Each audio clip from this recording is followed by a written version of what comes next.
Hi, I'm Kaia from KJT Productions. As part of our primary research into the genre of thriller, we studied films and TV to get initial ideas on typical soundtracks and music. Number 1, The Shining. Directed by Stanley Kubrick in 1980, it begins with a brilliant example of non-diegetic contrapuntal music, and it's shown here. As you can see, the foreboding and eerie music really changes the scene into something much more sinister and ominous. Without this audio, the scene wouldn't have the same darkness about it, as the footage itself seems completely normal. This is an example of constructed disorientation, meaning the music and the film seem unnatural together and make the audience feel uneasy. This idea of contrapuntal music is present across several of the other thriller films that we found. I like the atmosphere of wariness and apprehension that this piece of music adds to the scene, as I think it's the perfect beginning for the tension that follows in the rest of the film. The idea of tense music is definitely something we should consider when we choose music for our own film.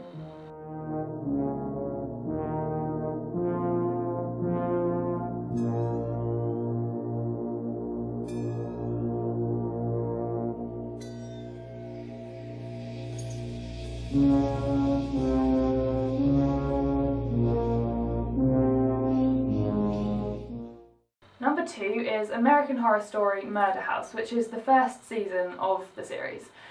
Directed by Bradley Buecker in 2011, it is an example of non-diegetic parallel music as shown here. The music in the scene builds tension, as the strange noises and sound effects develop dark images to the audience. The music is very different to that I just analysed, as it is parallel, meaning it matches the atmosphere of the visuals and footage that are being shown. The deep and sinister sound to the piece, along with the heavy and robotic sound effects, connote the twisted scenes of the series. I like the parallel music as it creates an extremely tense and foreboding feeling to the audience. Parallel music is definitely something which would perfectly fit into our film, as it gives a frightening first impression.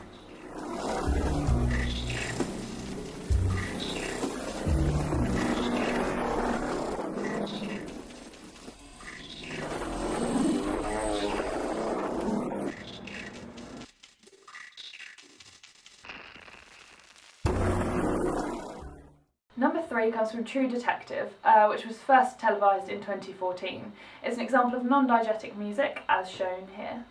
The music in this scene is very mysterious. It leaves a lot to the imagination, as it is not extremely dark or tense like the previous two, but when paired with the visuals, it creates an uneasy atmosphere. This piece is unusual for the genre of thriller, because it has male vocals, which add to the overall mystery and almost connote the music from a western. Lyrically, the piece uses sinister imagery, mentioning blood and rattlesnakes. I really like the effect this music has on the opening credits, and I think it's an unusual but brilliant choice. If we were to have a lyrical piece for our film, therefore, it should be something like this, and contain lyrics that are foreboding and create tension. When I touched her skin, my fingers ran blood.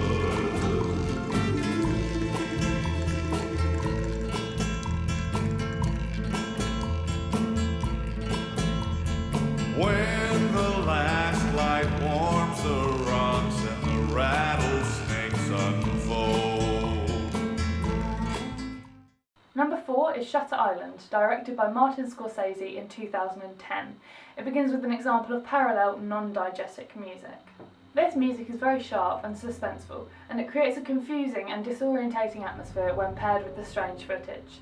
The music is effective with regards to building tension and engaging the audience. It is conventional to the genre of thriller, and is something I'd like to replicate in our film.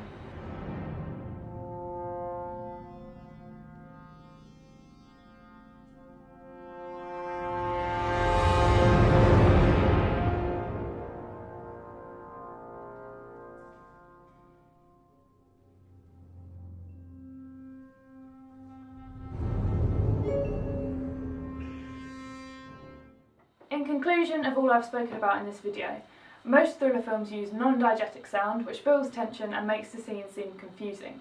Contrapuntal music is used in films like The Shining to make the audience feel on edge and signify that something is wrong. Parallel music seems more common though, and it is used to emphasise the feelings of the characters. I really like both of these types of music and the ideas that they connote to the audience.